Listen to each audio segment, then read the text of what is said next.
కలిసి మురిసిన పద్మవిభూషణలు. పరస్పరం అభినందించుకున్న చిరంజీవి, వెంకయ్యనాయుడు. ఒకే ప్రాంతానికి చెందిన ఇద్దరు ప్రముఖులకు పద్మవిభూషణ్ లభించడం చాలా అరుదుగా జరిగే సంఘటన. వారిద్దరూ స్నేహితులు కావడం, సమాజాభివృద్ధి కోసం పనిచేసిన వారు కావడం ఇంకా అరుదు.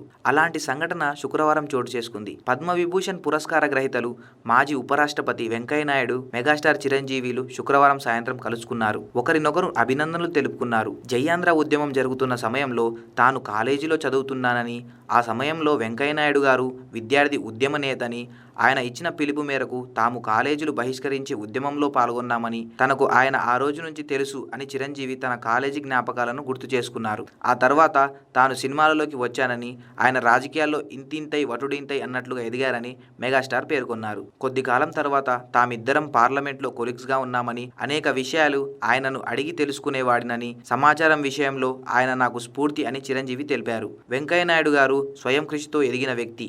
ఆయనను చూసి అందరూ నేర్చుకోవాల్సింది ఎంతో ఉందన్నారు. వెంకయ్యనాయుడు గారితో పాటు తనకు కూడా పద్మవిభూషణ్ రావడం తనకు ఆనంద ద్విగుణీకృతమైందన్నారు. ఇద్దరం తెలుగు వాళ్ళం, స్నేహితులం. మాకు ఒకేసారి ఒకే అవార్డు రావడం థ్రిల్లింగ్గా అనిపించింది. మేమిద్దరం కలుసుకొని జ్ఞాపకాలను నెమరేసుకున్నాం అని చిరంజీవి అన్నారు. తెలుగు సినీ రంగానికి ఎన్టీఆర్, ఏఎన్ఆర్ 2 కళ్ళు అయితే చిరంజీవి 3వ కన్ను అని వెంకయ్యనాయుడు అభినందించారు.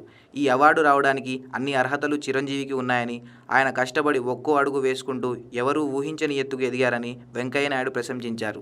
సరైన సమయంలో ప్రభుత్వం సముచిత నిర్ణయం తీసుకుందని వ్యాఖ్యానించారు. సో ప్రౌడ్ ఆఫ్ యూ అని మెగాస్టార్ను ప్రశంసించి వెంకయ్యనాయుడు సత్కరించారు.